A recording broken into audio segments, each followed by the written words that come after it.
Hello नमस्ते, मैं हूँ मनीषा। आज अपन प्रेसी को प्रैक्टिस करेंगे। ठीक है। ऐसा क्यों? क्योंकि लास्ट क्लास जो अपन ने ली थी ना, उसमें मैंने सिर्फ आपको बेसिक्स ऑफ प्रेसी बताया था। प्रेसी कैसे लिखते हैं, प्रेसी के क्या क्या पार्ट्स होंगे, और प्रेसी को अप्रोच कैसे करना है, प्रेसी क्या होता है। ठीक है, अगर आपने वो लास्ट क्लास नहीं देखी तो एक क्विक रिविजन देखते हैं। प्रेसी क्या चीज होती है? प्रेसी का मतलब होता है समराइज करना। क्या करना? समराइज करना। जो भी आपको पैसेज दिया हुआ है, पैराग्राफ दिया हुआ है, उसको छोटा कर देते हैं। प्रेसी में दो रूल्स लगते हैं। एक तो जो आपकी टोटल लेंथ होती है उसका आपको 1/3 लिखना होता है। ठीक है। और आपको अपने खुद के वर्ड्स में उसको लिखना होता है। अगर आप खुद के वर्ड्स में लिखेंगे तो इससे बाय डिफॉल्ट अपन को क्या समझ में आता है कि इससे आपको जो वर्बैटिम एग्जाम्पल्स हैं या जो फ्रेजेस हैं या जो भी सेंटेंसेस हैं वो पैसेज में से ऐसे के ऐसे नहीं उतारने। ठीक है ना। ऐसा नहीं कि जो पैसेज में लिखा हुआ है वो अपन को सेंटेंस लग रहा है इजी है, आसान है, छोटा है, ले लेते हैं। ऐसा नहीं करना है। कोई भी एग्जाम्पल आपको मेंशन नहीं करना है। कोई भी आपको एग्जैक्ट वर्डिंग पैसेज में से नहीं लेनी है। आपको खुद के वर्ड्स में ही इसको लिखना है। एंड सेकेंड थिंग, जिस चीज का आपको ध्यान रखना है, कई बार अपन खुद के वर्ड्स यूज करते हैं ना तो अपन वर्ड लिमिट को क्रॉस कर जाते हैं या फिर अंडर लिमिट रह जाते हैं। ठीक है ना, अंडर वर्डिंग हो जाती है। ऐसा नहीं करना है, अपन को वर्ड लिमिट का ध्यान रखना है। प्रेसी आपके जरूर आएगा। प्रेसी आपका कंपलसरी टॉपिक है, जरूर आएगा। और प्रेसी आपका आएगा 10 मार्क्स का। कितने मार्क्स का? 80 में से 10 मार्क्स। बहुत ज्यादा होते हैं, ऐसे छोटे मोटे नहीं होते हैं, बहुत ज्यादा होते हैं। ठीक है। तो प्रेसी का मतलब होता है समराइज करना, छोटा करना। अब इसको समझने के लिए अपन ये मैं आपको पहले बता दूं, छोटे करने का मतलब ये नहीं है कि जो आपने रेलिवेंट आइडिया है वो मिस कर दिया। ठीक है, ऐसा नहीं करना है। जो भी आपका मेन मैसेज है पैसेज का, है ना, या जो जिसको अपन पैसेज का आइडिया बोलते हैं, वो आपका जरूर कन्वे होना चाहिए। प्रेसी का स्ट्रक्चर वही होगा जो आपके पैसेज का स्ट्रक्चर है। पैसेज का स्ट्रक्चर क्या होता है? सबसे पहले तो टॉपिक को इंट्रोड्यूस किया जाता है। ऐसा ही होता है। सबसे पहले टॉपिक को इंट्रोड्यूस करते हैं। ठीक है। उसके बाद में क्या होता है, उसको एग्जाम्पल्स के थ्रू डिफाइन करते हैं। एग्जाम्पल्स होते हैं, जैसे क्लाइमेट चेंज का टॉपिक है, मान लीजिए क्लाइमेट चेंज के ऊपर अपन को एक पैसेज दिया हुआ है। और क्लाइमेट चेंज का एग्जाम्पल क्या हो सकते हैं फिर? जो एनिमल मूवमेंट्स हैं, एनिमल जैसे आपने विल्ड बीस्ट देखे हैं?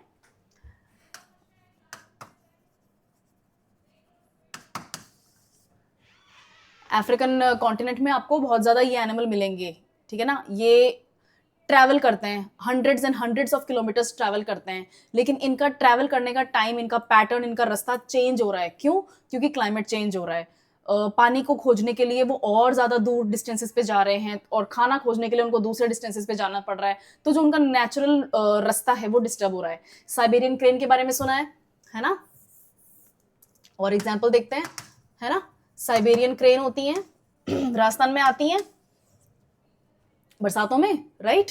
Siberian crane long distance travel करते हैं। साइबेरिया नाम से पता चल रहा है, साइबेरिया से आती है। साइबेरिया कहाँ है? रशिया के भी नॉर्थ में, हजारों हजार किलोमीटर दूर से आ रही हैं उड़ के, है ना। अगर क्लाइमेट चेंज हो जाएगा तो इनका भी मोड ऑफ ट्रांसपोर्टेशन उनका चेंज हो जाएगा।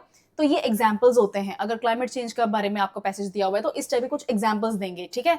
राइजिंग सी लेवल्स, यानी कि समंदर का पानी जो है वो ऊपर उठ रहा है। क्यों उठ रहा है? क्योंकि जो ग्लेशियर्स हैं, यानी कि जो बर्फ की जो पहाड़ियां हैं, या जो अपने अंटार्कटिका है, आर्कटिक ओशन वगैरह वाले जो बर्फ की जो एरियाज हैं वो पिघल रहे हैं, गर्मी बढ़ रही है, राइट। तो समंदर का पानी ऊपर जा रहा है। इसमें एग्जाम्पल क्या बन सकता है? जो कोस्टल एरियाज हैं वहां पर फ्लडिंग हो रही है। कोस्टल एरियाज किसको बोलते हैं? समुद्र किनारे वाली जो जगह होती है उनको बोलते हैं। ठीक है। तो इस तरह से एग्जाम्पल्स देंगे और जो इंट्रोड्यूस करा है टॉपिक उसको डिफाइन करेंगे। उसके बाद में क्या होता है? टॉपिक इंट्रोडक्शन हो गया, एग्जाम्पल्स हो गया। अब इसके बाद में क्या होता है? इसको टैकल करने की बातें करी जाएंगी। क्लाइमेट चेंज को टैकल करना इंपॉर्टेंट है। टैकल करने का क्या मतलब होता है? क्लाइमेट चेंज से अपन को डील करना है, यानी कि क्लाइमेट चेंज को मिटिगेट करना है। मिटिगेट करने का क्या मतलब होता है? जो भी रिस्क होते हैं ना उसको कम करना। ठीक है। इस टाइप की बातें लिखी हुई होंगी। और लास्ट में एक कंक्लूजन थॉट होगा। कंक्लूजन में क्या, जैसे इसमें मिटिगेट करने में क्या होगा? कम्युनिटी की हेल्प ली जाएगी, है ना। लोगों को प्रोत्साहित करेंगे कि आप पानी वेस्ट ना करें, अगर एसी ना चला के काम चलाएं तो एसी ना चलाएं। ठीक है। इस तरह की बातें होती है है ना, पेड़ लगाओ, और क्या होता है, कंक्रीट जंगल्स को कम करने की कोशिश की जाती है, ग्रीन फील्ड्स बनाई जाती हैं, है ना, पार्क्स वगैरह बनाए जाते हैं, सिटीज के बीच में पार्क्स बनाए जाते हैं ताकि वो कार्बन सिक्वेस्टर कर सकें। ये सब आपने बेसिक ज्योग्राफी में पढ़ा है, मैं बस वैसे रिपीट कर रही हूँ क्योंकि आप इस चीज से फेमिलियर हैं। ये सब कुछ यहाँ मिटिगेशन में लिखा हुआ होगा और लास्ट में इसके साथ कंक्लूजन होगा। ये एक बेसिक पैटर्न होता है, एक स्टैंडर्ड पैसेज को लिखने का तरीका होता है, ठीक है। ये रहा टॉपिक, इंट्रोडक्शन, एग्जांपल्स, आपको टैकल और मिटिगेट करने का तरीका, और फिर लास्ट में कंक्लूजन। ये जो तरीका है लिखने का, ये सेम आपका प्रेसी में भी फॉलो होना चाहिए। पर मैम आपने तो बोला था कि एग्जाम्पल्स नहीं लिखने हैं, और यहाँ पर आप बोल रहे हो कि एग्जाम्पल्स दिए हुए हैं तो मेंशन कैसे करें। एग्जाम्पल्स को एक्सप्लेन नहीं करना, एग्जाम्पल्स को वर्बैटम नहीं लिखना, वर्ड बाय वर्ड नहीं लिखना, एग्जाम्पल्स को मेंशन करना है डिस्टर्बेंस के नाम पे। जैसे मान लीजिए इसमें एग्जाम्पल दे रखा होगा साइबेरियन क्रेन का ही, ठीक है, इसमें एग्जाम्पल दे रखा होगा एलिफेंट्स के मूवमेंट का, ठीक है, टस्ट एलिफेंट्स होते हैं, है ना, एलिफेंट्स के मूवमेंट का एग्जाम्पल दे रखा हो, ठीक है। अपन क्या करेंगे, अपन ये मेंशन नहीं करेंगे कि कौन से वर्ड्स लिखे हुए, अपन मेंशन करेंगे climate change disturbs animal migration, climate change disturbs animal migration. 5 words में मैंने 3 एनिमल्स के माइग्रेशन पैटर्न को जो एग्जाम्पल में एक्सप्लेन किया हुआ होगा वो बता दिया, ठीक है। ऐसे लिखना है, एग्जाम्पल मेंशन करने हैं, नाम नहीं मेंशन करना एग्जाम्पल्स का, ठीक है। तो प्रेसी में भी आपका यही सेम टू सेम तरीका फॉलो होगा लिखने का, ठीक है, पैटर्न। नेक्स्ट देखते हैं, rules for writing a precis. Revision चल रहा है प्रेसी का, ठीक है। आपको सबसे पहले पैसेज को ढंग से रीड करना है, सिंपल सी बात है, इसके बिना कैसे काम चलेगा। अगर आप पैसेज को रीड ही नहीं करेंगे तो क्या लिखेंगे, लिखना है ना, 10 मार्क्स लाने हैं ना। Identify the tone of the passage. Tone of the passage मतलब कई बार पैसेज एजुकेशनल होता है, टॉपिक की बात नहीं कर रही, पैसेज के लिखने का तरीका ऐसा होता है। कई बार पैसेज फनी होता है, कई बार पैसेज रिटोरिकल होता है ना, कई बार पैसेज सैटारिकल होता है। ये सब क्या लिख रहे हो मैम, क्या है ये, ओके। अभी जो अपन ने क्लाइमेट चेंज की बात करी वो एजुकेशनल टॉपिक है, ठीक है, इंफॉर्मेटिव होता है, सिर्फ इंफॉर्मेशन शेयरिंग हो रही है।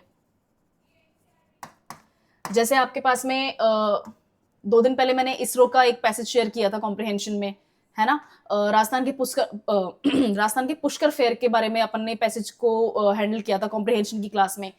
ये सब इंफॉर्मेटिव होते हैं, आपको बेसिक इंफॉर्मेशन प्रोवाइड की जा रही है। पैसेज लिखने का पैटर्न अभी भी यही रहेगा जो मैंने बताया ना, टॉपिक को इंट्रोड्यूस करना, एग्जाम्पल्स, उसका डिस्क्रिप्शन, मिटिगेशन, टैकल करने का तरीका जो भी है, और फिर लास्ट में कंक्लूजन। यहाँ पर चैलेंजेस भी हो सकते हैं, ठीक है ना, CHALLENGES, चैलेंजेस, ओके। सैटारिकल का मतलब होता है टॉन्ट, है ना। कई बार पैसेज नेगेटिव लैंग्वेज में लिखा हुआ होता है लेकिन फनी ट्विस्ट के साथ में होता है। एग्जाम में जनरली नहीं आते हैं ऐसे, मैं आपको अदरवाइज जनरल नॉलेज के लिए बता रही हूँ, ठीक है। सिर्फ एक ही एग्जाम नहीं, अगर आप कहीं और कोई दूसरे एग्जाम के बारे में भी सोच रहे हैं तो प्रेसी राइटिंग जनरली देखा गया है एग्जाम्स में, ठीक है। रिटोरिकल होता है, क्वेश्चन फॉर्मेट में होता है ना, लेकिन क्वेश्चन फॉर्मेट में ऑथर इस पैसेज को लिख के हमसे किसी भी तरीके का आंसर नहीं डिमांड कर रहा है, ठीक है। और फनी, नाम से पता चल रहा है ना, फनी होते हैं, जोक्स शेयर किए हुए होंगे, इस तरह की चीजें लिखी हुई होंगी, राइट। तो identify the tone of the passage, आपको पैसेज का टोन पता करना है, आपको ये पता करना है कि पैसेज किस माइंडसेट से लिखा हुआ है, ठीक है। टोन का क्या मतलब होता है, यहाँ पे क्या माइंडसेट है ऑथर का पैसेज लिखते time. Identify the topic and the message. Topic जैसे अभी अपन ने क्लाइमेट चेंज की बात करी, कैसे पता चला, एनिमल माइग्रेशन क्यों नहीं बोला मैंने उसको, क्योंकि उस पैसेज के अंदर ये भी मेंशन किया हुआ होगा कि सिर्फ एनिमल माइग्रेशन ही नहीं चेंज होता है, क्लाइमेट चेंज से सी लेवल्स भी राइज होते हैं, ठीक है। मॉनसून साइकिल डिस्टर्ब हो जाती है, समर्स और ज्यादा गर्म हो जाते हैं और विंटर्स और ज्यादा सर्द हो जाती हैं, ठीक है। विंटर्स का टाइम जो होता है वो कम हो जाता है, समर्स जो होते हैं वो लेंदी हो जाते हैं। इस साल थोड़ा मामला गड़बड़ हो रखा है, बट अदरवाइज यही होता है, राइट। क्लाइमेट चेंज से बेसिक डिस्टर्बेंसेस तो यही होते हैं, क्रॉप सिस्टम जो होता है वो डिस्टर्ब हो जाता है ना, ठीक है। तो आपको टॉपिक का पता होना चाहिए, आपको मैसेज का पता होना चाहिए, ये आपको पैसेज पढ़ के ही पता चलेगी चीजें। अवॉइड डायरेक्ट कोट्स, ये मैंने बोला था एग्जाम्पल्स के पॉइंट ऑफ व्यू से, है ना। साइबेरियन क्रेन हो गए, एलिफेंट्स हो गए, टस्ट एलिफेंट्स हो गए, और क्या विल्ड बीस्ट हो गए, ठीक है। ये माइग्रेटिंग एनिमल्स होते हैं, ये एग्जाम्पल दिए हुए हैं तो ये एज इट इज नहीं मेंशन करना है, डायरेक्ट कोट्स अपने को नहीं लिखने हैं। या फिर मैं बताती हूँ, जैसे मान लीजिए कोई इंफॉर्मेटिव टॉपिक ले लेते हैं अपन, इसरो के ऊपर पैसेज आया है 200 वर्ड्स का, ठीक है। इसरो के जो चेयरमैन हैं उनका कोई कोट शेयर किया हुआ होगा, है ना, या नासा का कोई कोट शेयर किया हुआ होगा और उससे अपन उसका मीनिंग डिराइव करेंगे। तो अपन प्रेसी में उस कोट को मेंशन नहीं करेंगे। उस कोट की इंपॉर्टेंस क्या है वो डिपेंड करता है मेंशन करनी है या नहीं। किस चीज पे डिपेंड करेगा कि उस कोट से पहले और उस कोट के बाद में जो चीजें लिखी हुई हैं क्या अपन ने उनको प्रेसी में मेंशन किया है। ठीक है, उसकी इंपॉर्टेंस पता चली जाएगी। ओरिजिनल स्ट्रक्चर मैंने आपको बता दिया, स्ट्रक्चर क्या होगा। ठीक है, सबसे पहले इन्फॉर्मेशन दी जाएगी, उसके बाद में एग्जाम्पल दिए जाएंगे, फिर एग्जाम्पल्स का या तो एक्सप्लेनेशन होगा या चैलेंजेस होंगे और लास्ट में कंक्लूसिव थॉट होगा। ठीक है, third person perspective. Third person perspective का क्या मतलब होता है, जब तक प्रेसी आए मैं ये नहीं मेंशन करता तब तक अपन प्रेसी को थर्ड पर्सन मान के चलेंगे कि किसी तीसरे ने लिखा है। ठीक है, कैसे, यहां देखते हैं। थर्ड पर्सन कौन होते हैं, अगर मैं नहीं हूं लिखने वाली तो जिसने भी लिखा है वो मेरे लिए थर्ड पर्सन है। एक सेकेंड, हाँ फर्स्ट पर्सन कौन होते हैं, दो ही चीजों पे ध्यान रखना है अपन को, मैं सेकंड पर्सन वगैरह वाली बात नहीं कर रही। ठीक है, अपन को जबरदस्ती की डिटेल में जाना ही नहीं है, सिंपल रखना है, सिंपल सीखेंगे। ठीक है, फर्स्ट पर्सन कौन होता है, मैं, मेरा, मुझसे, है ना। ठीक है, ये जो खुद के लिए जो बातें हो रही है ना वो आई, वो फर्स्ट पर्सन होता है। तो फिर थर्ड पर्सन क्या होता है,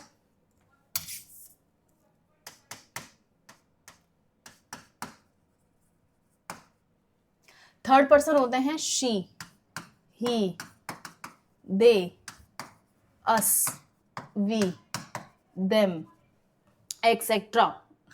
ठीक है, ये होते हैं थर्ड पर्सन। यानी कि मैं नहीं हूं तो जितने भी हैं वो हैं, उनके बारे में बात हो रही है। द ऑथर, ये आपके थर्ड पर्सन है। अगर ऑथर मैं नहीं हूं तो ऑथर जो भी है वो थर्ड पर्सन है। ठीक है, चलो इजी है, समझ में आ रहा है थर्ड पर्सन। हाँ, थर्ड पर्सन में ही प्रेसी लिखा जाएगा जब तक अलग से मेंशन ना हो, इफ पॉसिबल। इफ पॉसिबल क्यों, जब तक आपको पैसेज में ये ना दिखाई दे कि पैसेज फर्स्ट पर्सन की बात कर रहा है। Cover the who, what, why and how of the original, कौन, क्या, क्यों और कैसे। एक प्रेसी में जनरली ये चारों क्वेश्चंस किसी ना किसी रूप में पाए जाते हैं।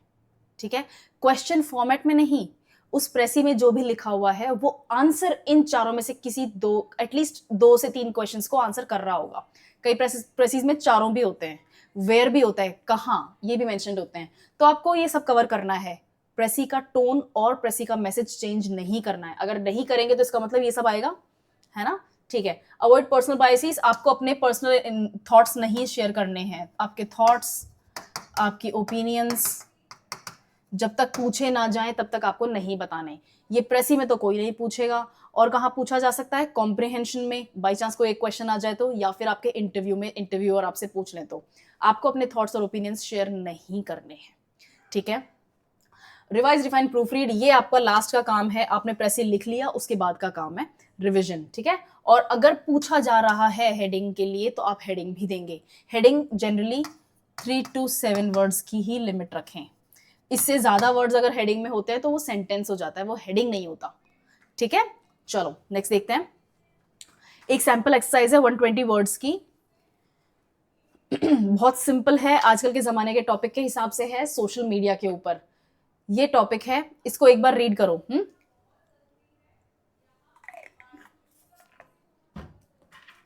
चलो देखें। ये मैंने लिखा है, बहुत सिंपल सेंटेंसेस हैं, बहुत इजी मीनिंग के साथ में हैं। इसका प्रेसी प्रैक्टिस करेंगे। सोशल मीडिया प्लेटफॉर्म्स, किसकी बात हो रही है, सोशल मीडिया की बात हो रही है। ठीक है, okay. Transformed communication enabling inter global connectivity, instant global connectivity, I am sorry. Instant का क्या मतलब होता है, तुरंत। ग्लोबल का क्या मतलब होता है, दुनिया भर। और कनेक्टिविटी का क्या मतलब होता है, जोड़ना। ठीक है, सोशल मीडिया सिर्फ फोन का काम नहीं है। सोशल मीडिया जो आपकी एप्स होती हैं वो सारी की सारी आपको कनेक्ट कर रही है दुनिया भर के लोगों से, कर रही है ना, गुड। तो आपकी कनेक्टिविटी वाला पॉइंट यहां पर आ जाएगा। और कनेक्टिविटी कैसे होती है, कम्युनिकेशन से। कम्युनिकेशन का तरीका बदल के रख दिया सोशल मीडिया ने, यही है, good. However they also amplify miss information, ये सबसे बड़ी प्रॉब्लम है। अभी रिसेंटली इंडिया पाकिस्तान के बीच में जो झड़प हुई है उसमें इसी से फाइट कर रहे थे पीआईबी तो सारे दिन, है ना। ठीक है, तो मिस इन्फॉर्मेशन की बात हो रही है, फॉल्स नैरेटिव्स की बात हो रही है। और ठीक है, with false narratives spreading faster than accurate ones, वो एक कहावत है इंग्लिश में ही है, ईडियम है.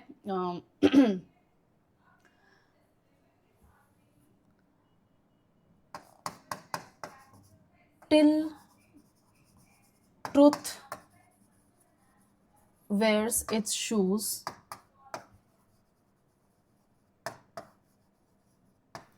lies will already have taken one tour round the world. क्या लिखा मैंने? Till truth wears its shoes, lies will already have taken one tour round the world. जब तक सत्य, सच्चाई, सच अपने जूते पहन रहा है, तब तक झूठ पूरी दुनिया का एक चक्कर लगा चुका होता है. ठीक है, ये इंग्लिश में प्रोवर्ब है, इट्स अ गुड वन, और ये सोशल मीडिया के ऊपर बहुत ज्यादा लागू होती है.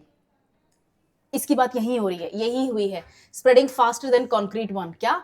मिस इन्फॉर्मेशन है ना, फॉल्स नैरेटिव्स, लाइज, आउटराइट, मतलब अखंड झूठ. ठीक है, आउट ऑफ थिन एयर लोग न्यूज बनाते हैं और वो सोशल मीडिया पे चक्कर काट रही होती है, और उसको फैक्ट चेक करने वाले ना कई कई दिनों बाद में पता चलता है कि अच्छा ये तो झूठ थी. तब तक वो जो नुकसान उस न्यूज को करना चाहिए था, वो नुकसान आपका हो चुका होता है. Anyway, studies show that emotional content specially outreach drives engagement. Engagement मतलब ज्यादा से ज्यादा लोग देखेंगे. इस आउटरीच वाली चीज को क्या कहते हैं? आपने सोशल मीडिया पे ये भी चीज देखी होगी बहुत ज्यादा, रेज बेट. बेट का क्या मतलब होता है? बेट का मतलब होता है जैसे मछली को दाना देते हैं उसको पकड़ने के लिए, ठीक है, उस दाने को बेट बोलते हैं. और रेज का क्या मतलब होता है? गुस्सा. आपके इमोशनल रिएक्शंस को निकलवाने के लिए. कौन सा इमोशनल रिएक्शन? गुस्सा. क्योंकि गुस्से में आदमी उल्टा सुल्टा बोलता है, ठीक है, अजीब अजीब कमेंट्स करते हैं लोग, फिर नीचे फिर झगड़ा होता है, जिससे कमेंट्स का नंबर बढ़ जाता है. जितने ज्यादा कमेंट्स होंगे उतना ज्यादा वीडियो शेयर होएगा, या आपका जो भी आर्टिकल आपने लिखा है वो शेयर होगा, या फिर जो भी आपका ट्वीट है वो शेयर होएगा. ठीक है, रेज बेट सबसे ज्यादा सक्सेसफुल तरीका है. वेरी बैड, कोई बात नहीं. तो आउटरीच जो होता है वो इमोशनल कंटेंट होता है, और आउटरीच, स्पेशली आउटरीच, आपका एंगेजमेंट बढ़ाता है. एनकरेजिंग पोलराइजिंग पोस्ट, जैसा मैंने आपको बताया, लोग झगड़ा करने लग जाते हैं ऑनलाइन, पोलराइज हो जाते हैं. Okay, algorithms prioritise. एल्गोरिथम क्या होता है? वो तरीका होता है जिससे वो एक क्या कहते हैं उसको, सॉफ्टवेयर भी नहीं बोलेंगे. एल्गोरिथम एक तरीके का एक सिस्टम होता है जो कि आपके इस टाइप की जो वीडियोस या जो आपके जो ट्वीट्स हैं इनको ज्यादा सर्कुलेशन देता है. क्योंकि अल्टीमेटली सोशल मीडिया जो चैनल है उसको भी तो बहुत ज्यादा कस्टमर चाहिए ना, वो कैसे कमाई करेंगे वरना. Good. Algorithms prioritize such content to maximize user interaction. User interaction की बात हो रही है. Often sidelining balance perspective. Balance को तो कोई कुछ पूछता ही नहीं है आजकल. बहुत रेयरली लोग मिलते हैं जो दोनों बातें कर रहे हैं, तीनों बातें कर रहे हैं. एक तरफी बात करते हैं, लड़ाई करने लग जाते हैं, और वीडियो पॉपुलर हो जाता है और बस निकल लेती है उनकी गाड़ी. ठीक है. The author argues that while social media fosters community. ये पॉजिटिव बात आई है बीच में, है ना. It undermines informed discourse unless users critically evaluate sources. It undermines informed discourse. लोगों को जोड़ता तो है, फॉस्टर्स कम्युनिटी का क्या मतलब है? लोगों को एक दूसरे से जोड़ता तो है, लेकिन बहुत रेयरली देखा गया है कि लोग अच्छी बातों के बारे में डिस्कशन कर रहे हो. इन्फॉर्म्ड डिस्कोर्स का मतलब होता है आपके पास में सारे फैक्ट्स हैं, सारी सारी न्यूज है, सारी इंफॉर्मेशन है, और फिर आप बात कर रहे हो. ऐसा रेयरली देखा गया है. जनरली लोग बस चल निकलते हैं, बोल देते हैं कुछ नहीं कुछ. ठीक है. रेगुलेटरी मेजर्स, यहां पर रेगुलेशन की बात हो रही है. ठीक है. स्ट्रक्चर क्या फॉलो हो रहा है? सबसे पहले इंट्रोडक्शन दिया गया है ना, सोशल मीडिया का इंट्रोडक्शन दिया. उसके बाद में ये देखो यहाँ पे एग्जांपल्स दिए. एग्जाम्पल काय का था? इमोशनल कंटेंट का था. ठीक है. उसके बाद में, और ये चैलेंज भी है ना, वो ट्रूथ वाली जो मैंने लाइन बताई थी वो चैलेंज है बहुत बड़ी. ठीक है. उसके बाद में क्या है यहाँ पे? बेनिफिट आया एक. देखो, फॉस्टर्स कम्युनिटी, इन्फॉर्म डिस्कोर्स और रेगुलेशन, ये जो है बेनिफिट है. अभी जो रेगुलेशन वाली चीज है ना, इसको अलग से मेंशन किया जा सकता है. क्यों? क्योंकि ये कंट्रोल की बात होती है. इन चैलेंजेस को डील करने का तरीका है. इन चैलेंजेस को डील करने का तरीका रेगुलेशन है. ठीक है. Regulatory measures like labelling false content, जैसे आजकल एक्स पे होता है ना, कम्युनिटी पोस्ट आ जाती है नीचे, कोई ट्वीट करता है, कोई एक्स पोस्ट पे कुछ पोस्ट करता है, तो नीचे कम्युनिटी गाइडलाइन आती है, कम्युनिटी ट्वीट आता है कि ये फॉल्स कंटेंट है, या फिर मिसलीडिंग है ना, या फिर आउटराइट झूठ है, फेक है. ठीक है। तो ये जो कम्युनिटी कहाँ है, कहाँ गया हाँ, लेबलिंग फॉल्स कंटेंट, ये जो लेबल करने वाला तरीका है ना कम्युनिटी गाइडलाइन वाला, ये बेस्ट है। मुझे एक ही चीज एक्स में पसंद है और मुझे कुछ पसंद ही नहीं है एक्स में। It's a den of human nonsense. ठीक है। Labelling false content could help but over reach risk censoring free speech. अब इसमें एक प्रॉब्लम होती है, इसमें कंट्रोल की बात है। किसी ने कोई ट्वीट शेयर किया है, किसी ने कोई वीडियो शेयर किया है, कोई क्लिप शेयर की है, किसी ने कुछ लिखा है, आर्टिकल लिख दिया है। अगर आप हर एक पोस्ट के ऊपर इस तरह का कंट्रोल लगाएंगे कि ये झूठ है या फिर ये गलत बात कर रहा है या प्रोपेगेंडा है या फिर जो भी इसको लेबल देना चाहें आप, ठीक है, फेक है या फिर हाफ ट्रूथ है, ये जो लेबल्स होते हैं, इन लेबल्स के कारण पब्लिक में माइंडसेट चेंज हो जाता है कि ये बंदा जो है, जिसने भी ये पोस्ट करा है, ये बंदी है जो भी है, ये झूठ है।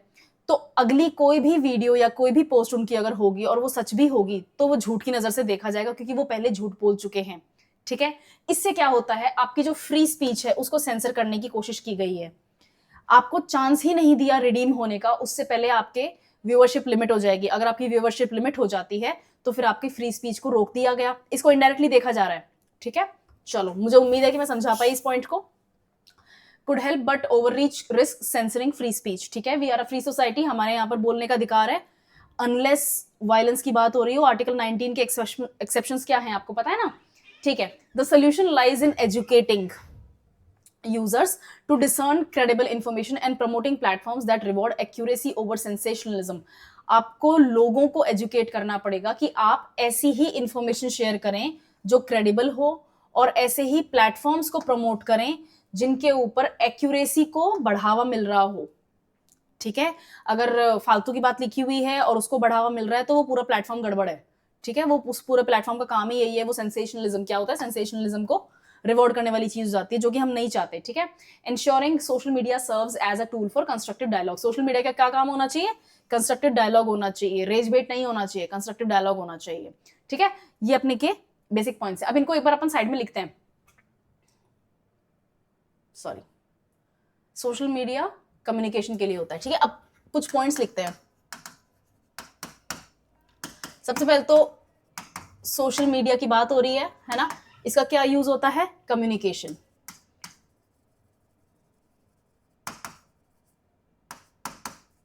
दूसरी क्या चीज लिखी हुई थी, ग्लोबल कनेक्टिविटी।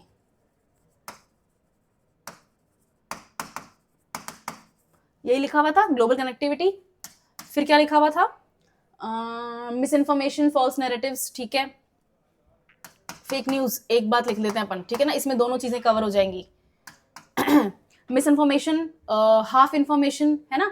और क्या है, इमोशनल कंटेंट, फॉल्स नैरेटिव्स, ये सब जो होता है ना, ये फेक न्यूज की कैटेगरी में आते हैं, loosely translated. Emotional content, outreach drives engagement. Outreach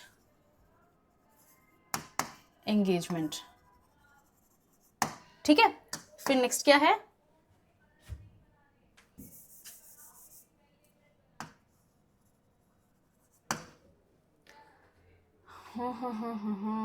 algorithms, interaction, balance perspectives, fosters community. ठीक है। इसके ऊपर बात करते हैं, फॉस्टर्स कम्युनिटी।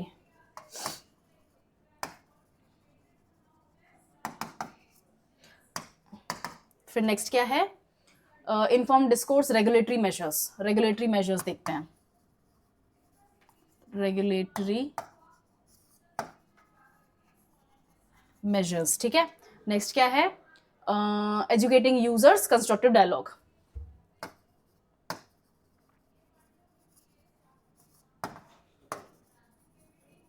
और लास्ट में क्या है, कंस्ट्रक्टिव डायलॉग।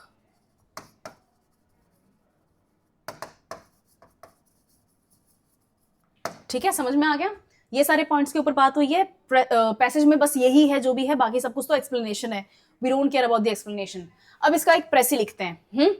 मैं कुछ जानबूझ के गलतियां करने वाली हूं और फिर अपन चेक करेंगे कि उन गलतियों को कैसे टैकल किया जाता है। जो जनरली स्टूडेंट्स गलतियां करते हैं, मैं वो गलतियां यहां पर करके दिखाऊंगी आपको।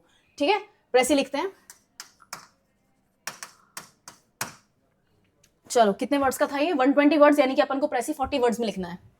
120 का 1/3 क्या होगा, 40 वर्ड्स, यानी कि एक नंबर मिलेगा 4 शब्दों का। ठीक है। चलो, सोशल मीडिया की बात हो रही है, social media fosters communications, direct लिखते हैं, बहुत सिंपल सेंटेंसेस लिखेंगे, बहुत लिमिटेड सेंटेंसेस लिखेंगे और कोशिश करेंगे कि खुद के वर्ड्स यूज करें, ठीक है। Social media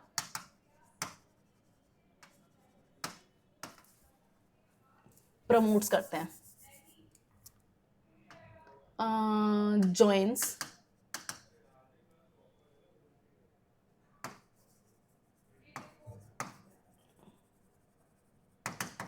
community in communication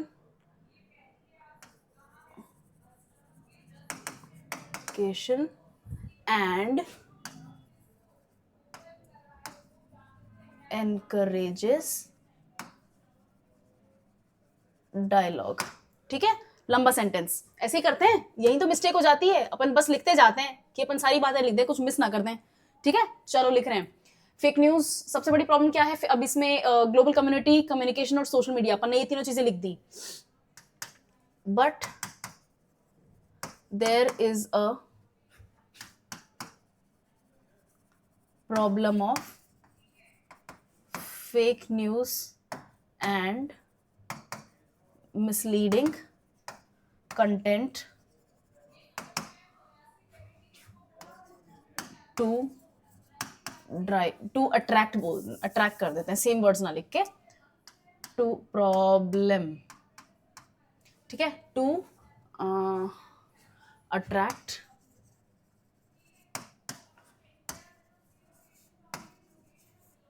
engagement, ठीक है।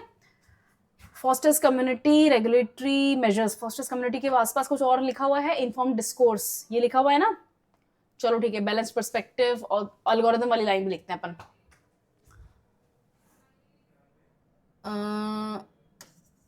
Algorithms promote negativity thereby disturbing peace। ये मैं अपने हिसाब से लेकर आई हूं पॉइंट, क्यों? क्योंकि मैंने चेक करी है, कॉपीज लोग करते हैं ऐसी गलतियां, ठीक है। Balance perspectives, we need balanced perspectives and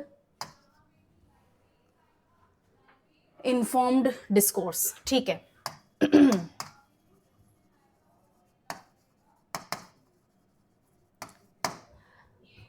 okay, अब लिखते हैं रेगुलेशन को।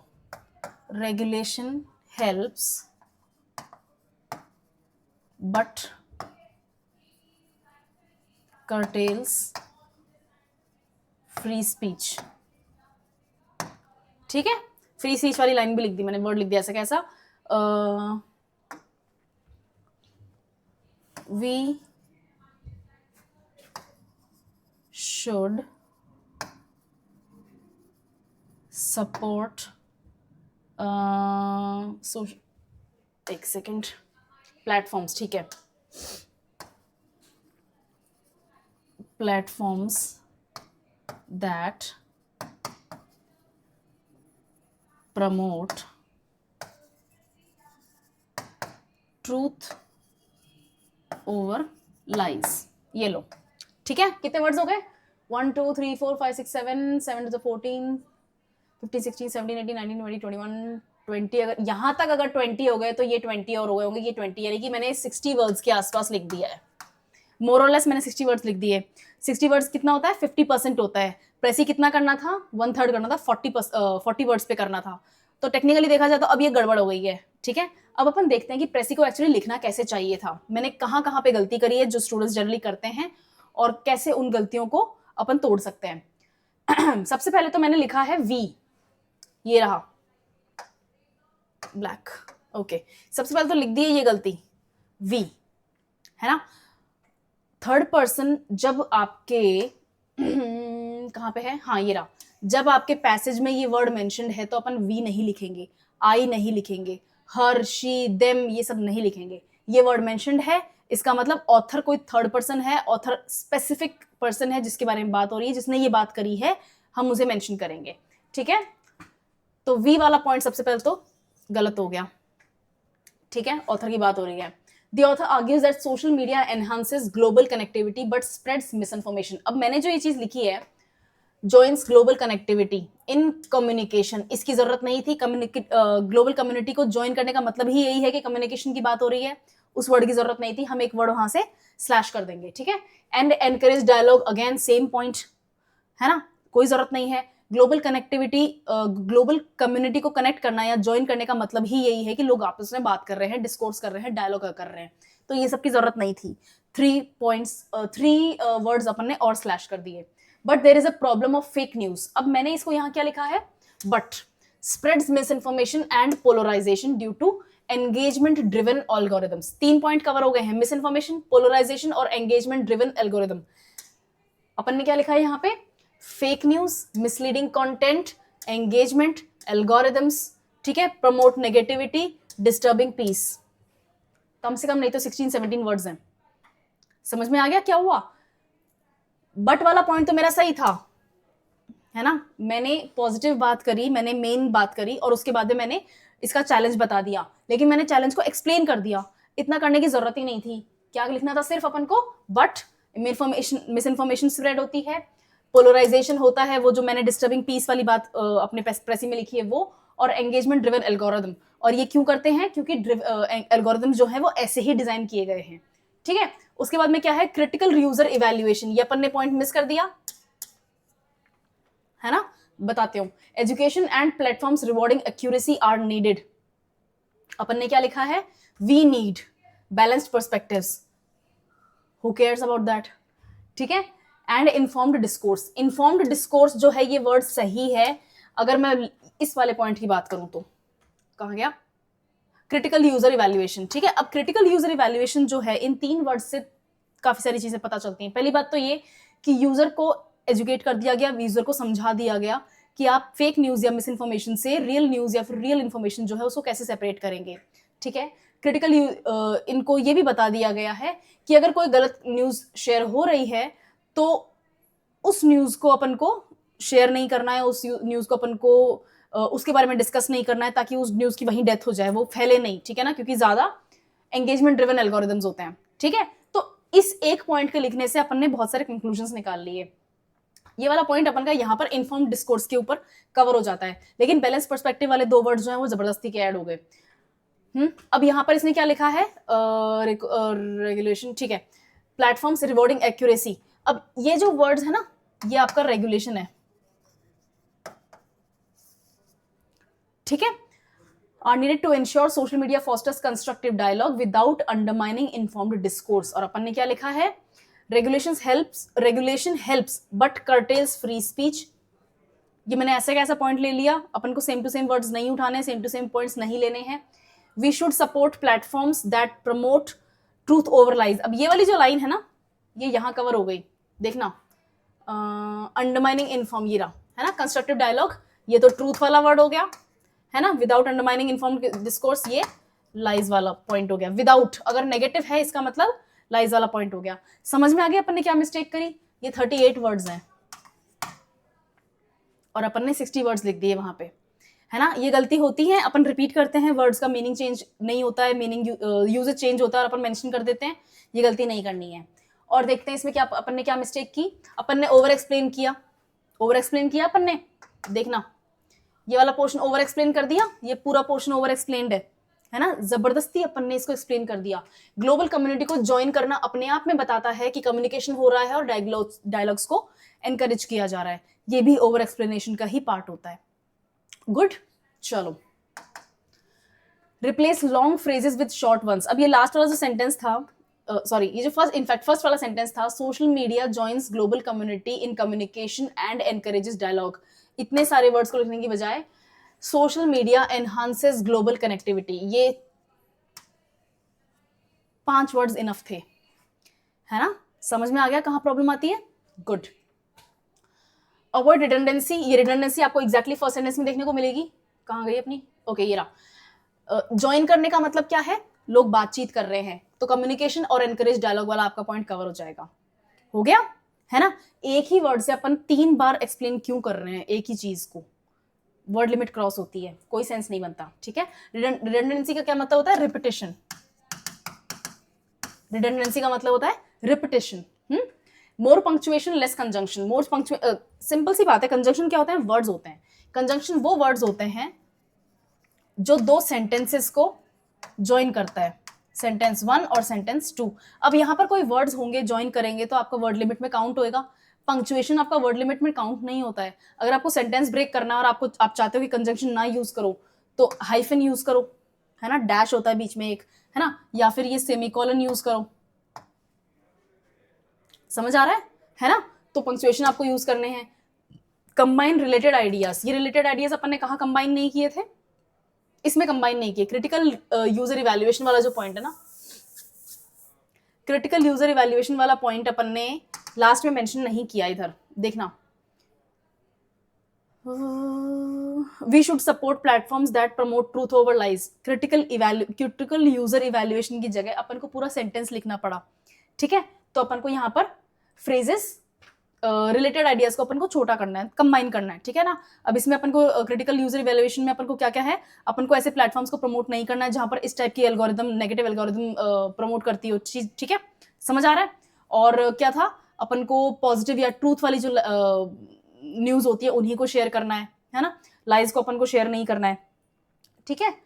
Keep the tone without examples और एक्सप्लेनेशन। अपन ने एग्जाम्पल दे दिया था यहाँ पे, ये रहा, प्रमोट नेगेटिव कहाँ गया, देयर बाय डिस्टर्बिंग पीस, ये अपन ने एग्जाम्पल दे दिया। क्यों? क्योंकि ये रेज बेट वाली बात है, ठीक है ना। आप ऐसे कंटेंट को शेयर करेंगे जहां पर लोगों को गुस्सा आएगा, वो गलत बात करेंगे, गलत तरीके से झगड़ा करेंगे कमेंट्स के अंदर, या फिर रिस्पॉन्स वीडियोस या रिस्पॉन्स ट्वीट्स लिखेंगे, तो उसके कारण ग्लोबल पीस में डिस्टर्बेंस होता है, झंझट हो जाते हैं लोगों के बीच में ऑनलाइन, है ना। कोई किसी को ब्लॉक कर रहा है, कोई किसी को गालियां लग रहा है, तो ये सब बकवास जो है ना, ये अपन को एग्जाम्पल में नहीं मेंशन करना चाहिए था, ठीक है। तो अपन को एग्जाम्पल्स नहीं मेंशन करने हैं। मिस्टेक समझ में आ गई। ये सारी मिस्टेक्स अपन ने करी, ये सारी मिस्टेक्स अपन ने क्यों करी?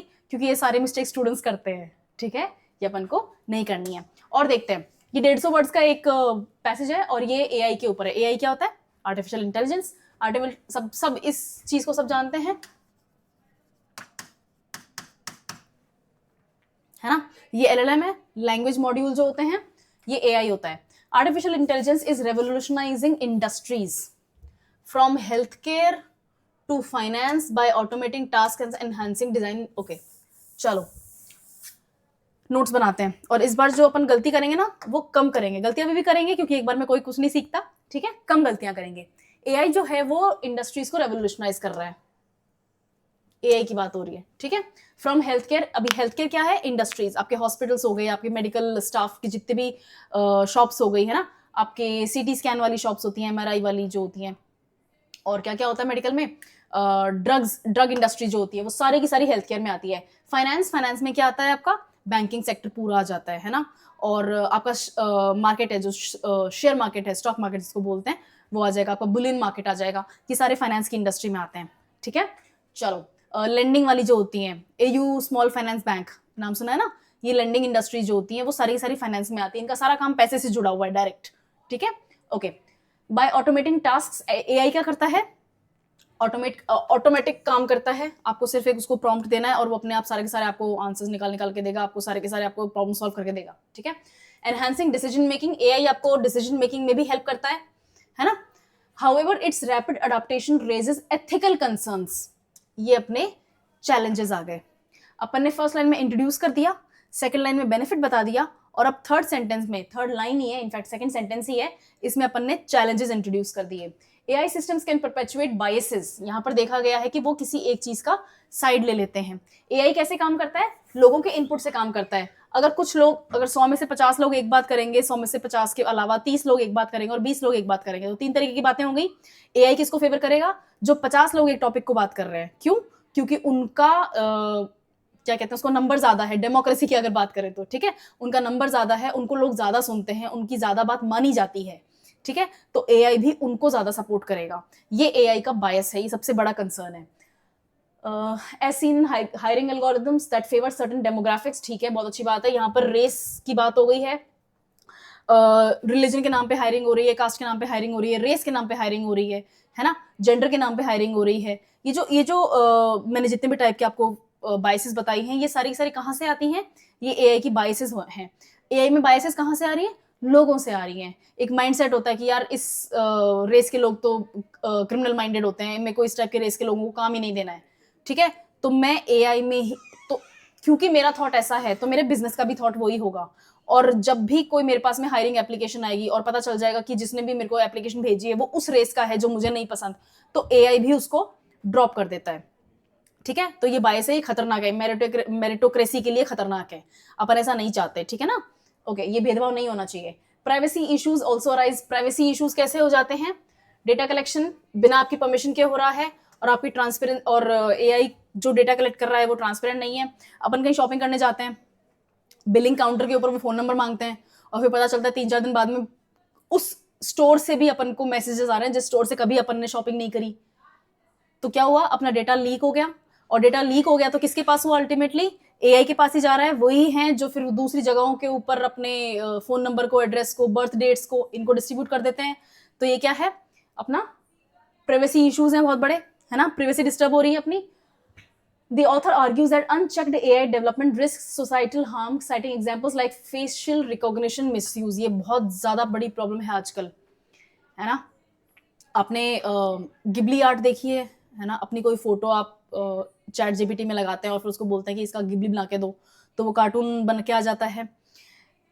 ये बहुत बहुत माइनर चीज़ है। एआई इतना ज़्यादा प्रॉब्लम क्रिएट कर चुका है लोगों के लिए कि मैं कहीं पर प्रेजेंट नहीं भी थी, मैं कभी, अच्छा ठीक है, मैं कभी दिल्ली नहीं गई लाइफ में, ठीक है? एग्जाम्पल लेके चलते हैं।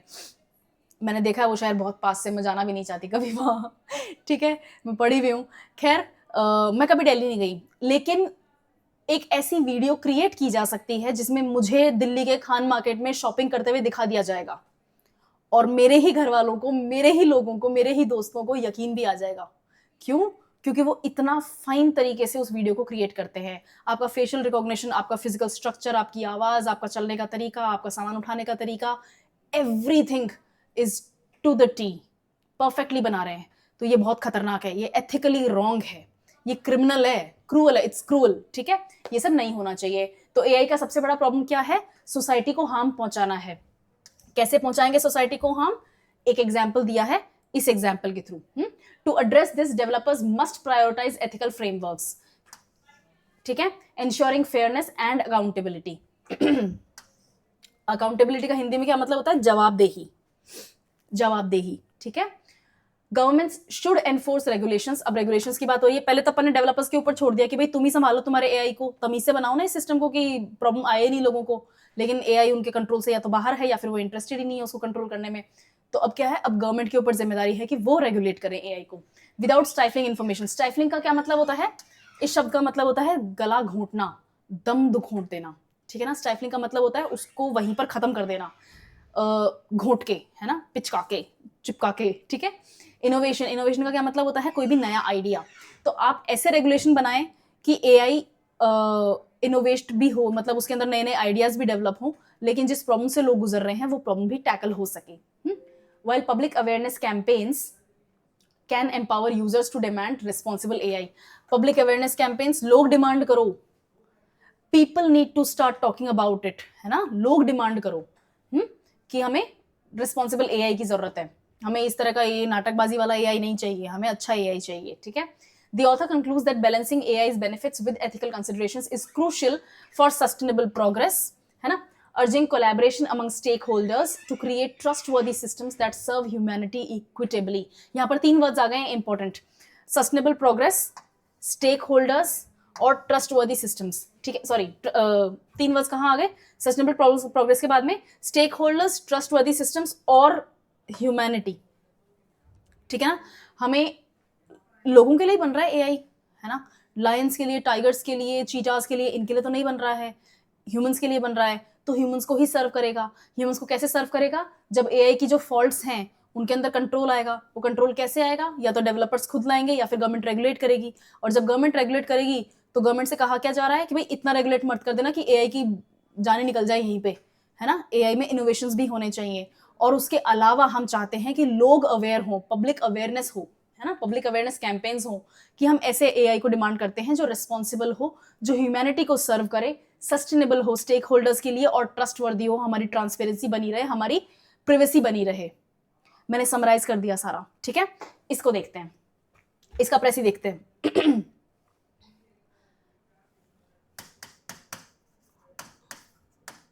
Artificial intelligence. अच्छा, मैं एक बार बता दूं, इस पूरे पैसेज में एक बार आर्टिफिशियल इंटेलिजेंस लिखा है और उसके बाद में एआई लिखा हुआ है। आपको भी यही पैटर्न फॉलो करना है। आप ये अज्यूम करके नहीं चलेंगे कि जो प्रेसी पढ़ रहा है वो एआई जानता है क्या होता है। आपको मेंशन करना पड़ेगा कि एआई का मतलब होता है आर्टिफिशियल इंटेलिजेंस, ठीक है। चलो, AI artificial intelligence today bracket में लिख देंगे एआई, ठीक है। यहीं पे लिख देंगे ताकि अगर आगे अपन को एआई मेंशन करना हो तो वो एक वर्ड काउंट हो और यहां से रेफरेंस हो जाए। AI today is present in all industries,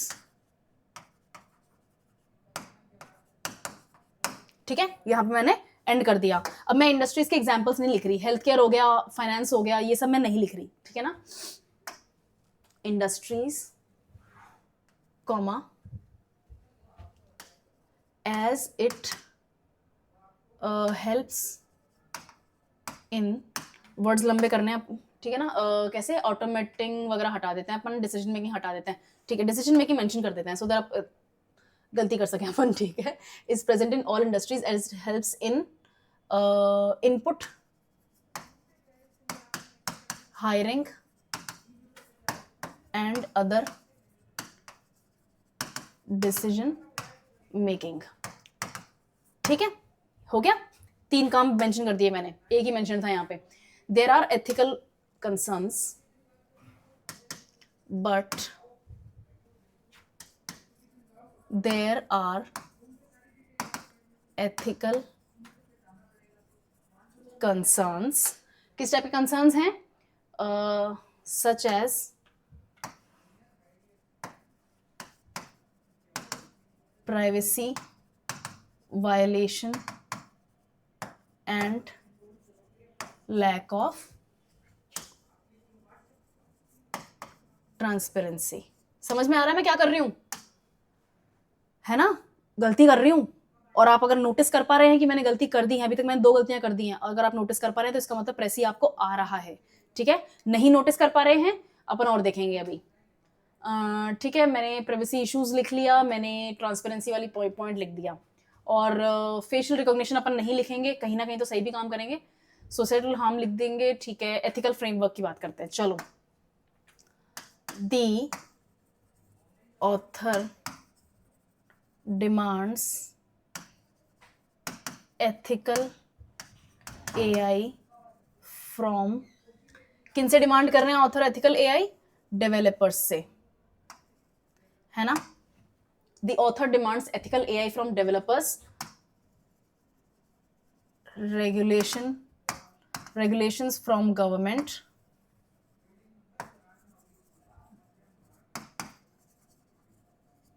allowing innovation and public awareness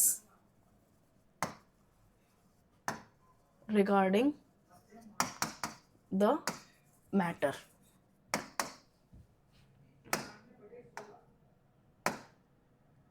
ठीक है। ओके, मैंने क्या क्या मेंशन कर दिया? मैंने एथिकल फ्रेमवर्क मेंशन कर दिया, रेगुलेशंस मेंशन कर दिए और पब्लिक अवेयरनेस कैंपेन्स भी मेंशन कर दिए। अब लास्ट में अपन लिखेंगे AI should be sustainable, comma trustworthy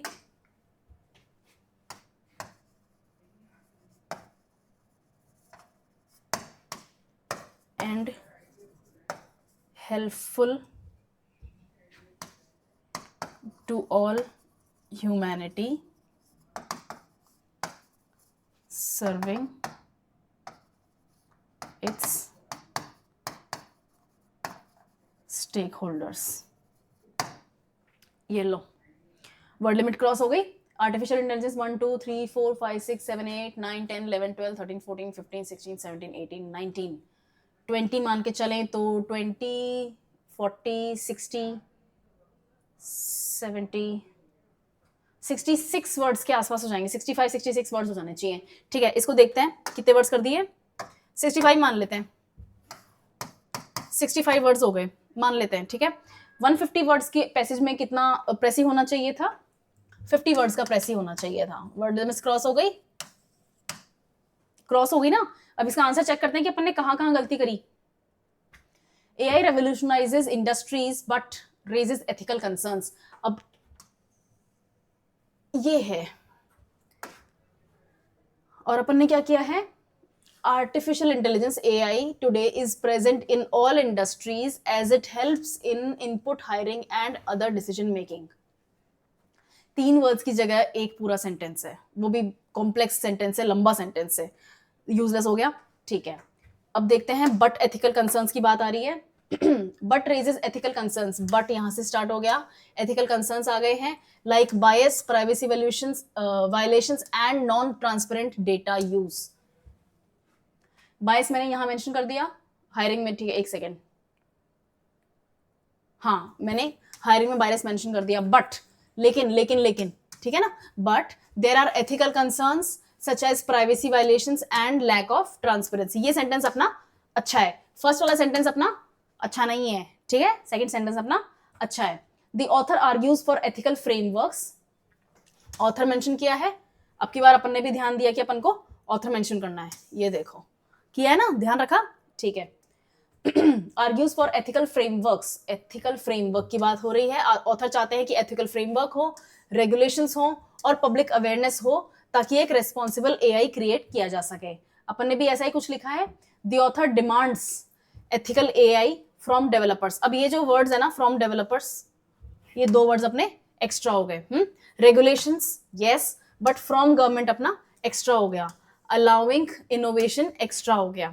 ये इम्प्लाइड है कि अगर हम गवर्नमेंट से कुछ डिमांड कर रहे हैं तो इसलिए नहीं कर रहे हैं कि वो हमारा दम घोट दे या हमें दबा के रखे, हम इसलिए डिमांड कर रहे हैं ताकि हमारी गवर्नमेंट हेल्प कर सके। ठीक है, एंड पब्लिक अवेयरनेस, ठीक है, ये अपन ने सही लिखा है, रिगार्डिंग द मैटर। इन तीनों वर्ड्स की जरूरत नहीं थी। AI शुड बी सस्टेनेबल, अपन ने क्या लिखा है, collaborative trustworthy systems are essential. ठीक है, ट्रस्टवर्दी सिस्टम अपन ने पहले मेंशन कर दिया, good. To balance benefits with fairness, fostering sustainable progress that equitably serves society। अपन ने क्या लिखा है, AI should be sustainable, हाँ जी, trustworthy अपन ने मेंशन कर दिया, helpful to all humanity, serving its stakeholders। Stakeholders words ऐसा का ऐसा अपन ने ले लिया मेन पैसेज में से, इसकी जरूरत नहीं है, अदरवाइज अपने लास्ट का सेंटेंस सही है। तो अपन के 4 में से 2 सेंटेंसेस गलत हैं और 2 सेंटेंसेस सही हैं, 50% बेटर हुआ है अपना। ठीक है, इसको कैसे लिखेंगे, AI revolutionizes industries but raises ethical concerns like biases, privacy violations, and non-transparent data use. The author argues for ethical frameworks, regulations, and public awareness to ensure responsible AI. Collaborative, trustworthy systems are essential to balance benefits with fairness, fostering sustainable progress that equitably serves society. ठीक है, ये आपके words हैं। जहां तक मेरे को याद है, कितने वर्ड्स पढ़े थे ये अपन गिन ही लेते हैं। चलो 1 2 3 4 5 6 7 7 1 2 3 4 5 6 7 सेंटेंसेस 49 वर्ड्स हो जाएंगे ये। 7 वर्ड्स एक लाइन में है, 7 वर्ड्स और 7 सेंटेंसेस हैं, तो कितने हो जाएंगे 49 वर्ड्स, यानी कि 50 वर्ड्स। तो 50 वर्ड्स हो गए 150 वर्ड के पैसेज में। एक लेंथी पैसेज भी चेक करते हैं। ओके, हाँ, टिप्स टू रिमेंबर, अपन क्या गलती कर रहे थे, टेक्स्ट का मेन आर्ग्यूमेंट अपन को याद रखना है, अपन को एग्जाम्पल नहीं देने हैं, अपन को वर्ड काउंट का ध्यान रखना है और अपन को रिलेटेड आइडियाज को कंबाइन करना है। अपन ये तो करने लग गए और ये भी करने लग गए, है ना। अभी अपन की गड़बड़ थोड़ी सी यहाँ चल रही है ना। चलो, टेम्पलेट में ये आपका टेम्पलेट होता है कि पैसेज कैसे लिखा हुआ है, और उसी तरीके से अपन को प्रेसी लिखना है। द ऑथर आर्ग्यूज वाला जो पॉइंट है, ये आपका मेन आइडिया होता है, ये आपका फर्स्ट सेंटेंस होता है जिसमें ऑथर टॉपिक को इंट्रोड्यूस कर रहा है। ठीक है, उसके बाद में क्या बताते हैं ऑथर पैराग्राफ में, कि इश्यूज यानी कि प्रॉब्लम्स, बेनिफिट्स यानी कि फायदे, कॉजेस उनके होने के कारण। ठीक है, ये जो छोटे छोटे एक्सप्लेनेशन होते हैं जिसमें एग्जाम्पल्स होंगे, वो आपके सेंटेंस 2 में होंगे। सेंटेंस 2 से मेरा मतलब है कि जो आपका इसके नेक्स्ट पोर्शन जो आपका लिखा हुआ है वो। और लास्ट में क्या करते हैं पैसेज में, सॉल्यूशंस बताते हैं इन प्रॉब्लम्स के। आउटकम्स बताते हैं कि क्या रिजल्ट निकला इन कॉजेस का, और चैलेंजेस की बात होती है। लास्ट में अपन फिर कंक्लूड करके पैसेज को एंड करते हैं। आपको भी यही फॉर्मेट फॉलो करना है, ठीक है। एक देखते हैं 150 वर्ड्स, आई थिंक एक और होना चाहिए, मैंने लिखा है, हाँ जी 4 एक्सरसाइजेस हैं। आप इस एक्सरसाइज को खुद करेंगे, है ना, अपनी नोटबुक में लिखो, कमेंट्स में लिखोगे, मैं चेक कर पाऊंगी, मैं देख पाऊंगी कि कहाँ गलती आ रही है। फिर भी गलती रहती है तो अपन एक छोटी सी क्लास और ले लेंगे स्पेसिफिकली एक पर्टिकुलर गलती को टारगेट करके, ठीक है। इस पैसेज को प्रेसी में खुद ट्रांसलेट करो, खुद कन्वर्ट करो। अपन अभी एक साथ रीड करते हैं। किस चीज के ऊपर है? क्लाइमेट चेंज के ऊपर है। थोड़ी देर पहले अपन ने बात करी थी इसी टॉपिक के ऊपर, ठीक है ना, क्लाइमेट चेंज के ऊपर बात है। लो, direct threat to global ecosystem, मैं आपको हाईलाइट करके दिखा रही हूँ वर्ड्स। 150 वर्ड्स का क्या मतलब है? आपका 50 वर्ड्स में प्रेसी कंप्लीट हो जाना चाहिए। 50 वर्ड्स का मतलब होता है 45 से 55 की रेंज आपकी होनी चाहिए, ठीक है। With rising temperatures driving extreme weather, biodiversity loss and sea level rise, ठीक है। The author argues that fossil fuel dependence is the primary culprit, सबसे बड़ी प्रॉब्लम यही है। As emissions trap heat, greenhouse gases की बात हो रही है। डिसरप्ट क्लाइमेट्स, डिसरप्ट का मतलब होता है डिस्टर्ब करना, छेड़खानी करना, excuse me. Renewable energy, renewables की बात हो रही है, जैसे कि solar and wind offers a viable solution, ये एक सोल्यूशन होते हैं। येट एडॉप्शन लैग्स, लैग्स का मतलब होता है पीछे रह जाना, है ना, कमजोर रह जाना। एडॉप्शन का मतलब होता है अपनाना। Yet adoption lags due to political inertia, inertia की मतलब होता है इंटरेस्ट, ठीक है। And industry lobbying, industry lobbying का क्या मतलब हुआ यहाँ पे कि जो कोयले से बिजली बनाने वाली जो कंपनियां हैं वो नहीं चाहती कि आप सोलर से बिजली बनाएं, वो नहीं चाहती कि आप टाइडल वेव से या फिर विंड से बिजली बनाएं, क्योंकि अगर आप ऐसे बिजली बनाने लग जाएंगे तो फिर उनका तो धंधा बंद हो गया, है ना। चलो, डिफॉरेस्टेशन, दूसरी सबसे बड़ी प्रॉब्लम क्या है? डिफॉरेस्टेशन। सबसे बड़ी प्रॉब्लम क्या थी अपनी? Fossil fuels. अब दूसरी प्रॉब्लम क्या है? डिफॉरेस्टेशन। डिफॉरेस्टेशन एग्जैसरबेट का मतलब होता है बढ़ा देना, ठीक है ना, ज्यादा तीव्र कर देना the crisis by reducing carbon sink. Carbon sink क्या होते हैं? सिंक क्या होता है? एक ऐसा खड्डा जिसके अंदर कुछ दफन हो सके, सिंक, ठीक है। सिंक का मतलब यही होता है। तो कार्बन सिंक क्या होंगे?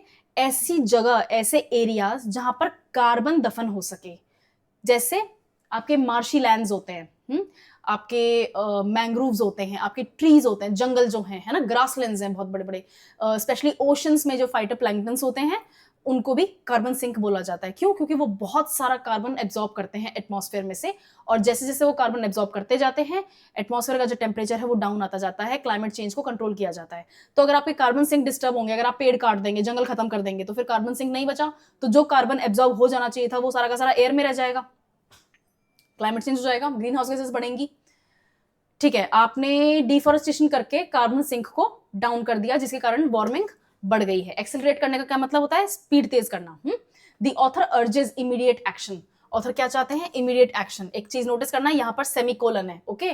Governments must enforce strict emissions regulations, government क्या करेंगी? रेगुलेशंस लागू करेंगी। Incentivise renewables, renewable energy, solar wind tidal, ये जो होती है आपकी रिन्यूएबल एनर्जी होती है, ठीक है। प्रोटेक्ट फॉरेस्ट, तो ऑथर क्या चाहते हैं कि ये 3 काम हो जाने चाहिए, रेगुलेशंस, रिन्यूएबल्स और फॉरेस्ट। पब्लिक एंगेजमेंट की भी बात की गई है, लोगों को अवेयर होना जरूरी है, लोगों को इन्वॉल्व होना जरूरी है। Critical grassroots movement, public engagement is also critical, critical के बाद में हाइफन है, डैश है, ठीक है।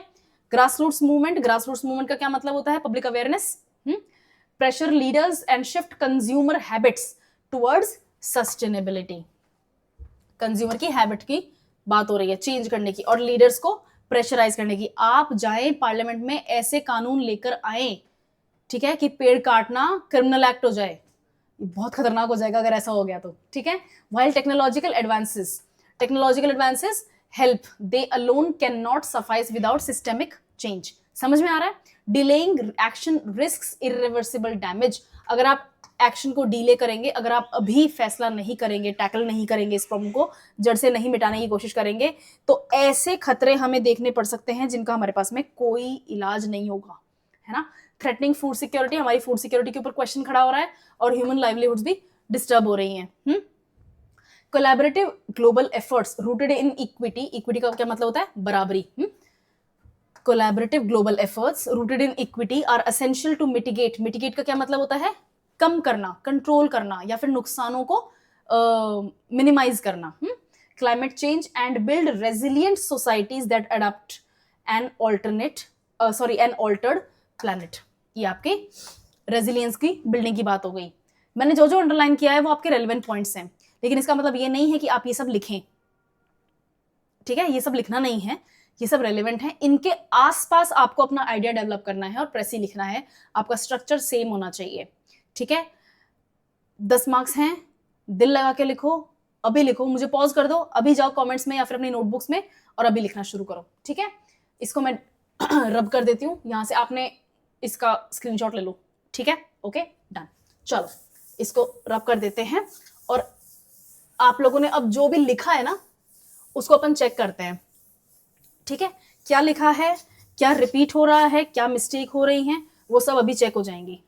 इसका आंसर देखते हैं। आपको करना क्या है, आपका मेन आर्गुमेंट कैप्चर होना चाहिए। आपने भी यही किया क्लाइमेट चेंज का थ्रेट और क्लाइमेट चेंज को एक्शन प्लान बनाने के लिए अपन को रेडी रहना है, ठीक है? आपके की इश्यूज इंक्लूड हो जाने चाहिए। कौन कौन से की इश्यूज हैं यहां पे रीड करो। फॉसिल फ्यूल्स, ये दोनों क्लाइमेट चेंज को इंक्रीज कर रहे हैं और सॉल्यूशंस क्या हैं? रिन्यूएबल रेगुलेशन और पब्लिक एक्शन, जो कि क्लाइमेट चेंज को डिक्रीज करेंगे, क्लाइमेट चेंज को मिटिगेट करेंगे, मिनिमाइज करेंगे। स्पेसिफिक एग्जांपल्स अपन को नहीं देने हैं, सोलर और विंड ये सब नहीं देने हैं, टाइडल एनर्जी ये सब नहीं मेंशन करना है, न्यूक्लियर एनर्जी ये सब नहीं मेंशन करना है, ठीक है? ये सब मेंशन नहीं करना है। डू नॉट ऐड ओपिनियंस, अपनी खुद की अपने मन की बातें नहीं लिखनी है, ठीक है? टाइट फ्रेजिंग का क्या मतलब होता है? पूरे सेंटेंसेस को अगर आप 1-2 वर्ड्स के अंदर समेट सकें तो यही करने की कोशिश करें। और मर्ज आइडियाज कौन से? Combine solutions like regulations and incentives into one phrase. किसी एक सेंटेंस में एक टाइप की बात करें, बार बार बट लगा के अगर सेंटेंस को ब्रेक करेंगे तो नंबर ऑफ वर्ड्स बढ़ जाएंगे। आपने यही किया, ठीक है? अपने नोटबुक में या फिर कमेंट्स में जो आपने लिखा है उसको होल्ड करके रखो एंड देन आप अपन चेक करते हैं। 50 words. The author argues climate change driven by fossil fuel emissions and deforestation threatens ecosystems and require urgent action। Technically पूरे के पूरे पैसेज का सार यही एक सेंटेंस में निकल गया। ऑथर कह रहे हैं कि जो क्लाइमेट चेंज है क्यों हो रहा है? फॉसिल फ्यूल्स एमिशन से हो रहा है और डिफॉरेस्टेशन से हो रहा है। वो क्लाइमेट चेंज हमारे इकोसिस्टम्स को थ्रेट कर रहा है, यानी कि उनको ब्रेक करने की कोशिश कर रहा है। एंड रिक्वायर्स अर्जेंट एक्शन, और अभी अर्जेंटली उसके ऊपर एक्शन लेने की जरूरत दिखा रहा है, ठीक है? गवर्नमेंट को क्या करना चाहिए? एनफोर्स करने चाहिए एमिशन रेगुलेशंस। गवर्नमेंट को रेगुलेशंस एनफोर्स करने चाहिए, रिन्यूएबल एनर्जी सोर्सेज को प्रमोट करना चाहिए, फॉरेस्ट को प्रोटेक्ट करना चाहिए। यही तीनों बातें थी, ठीक है?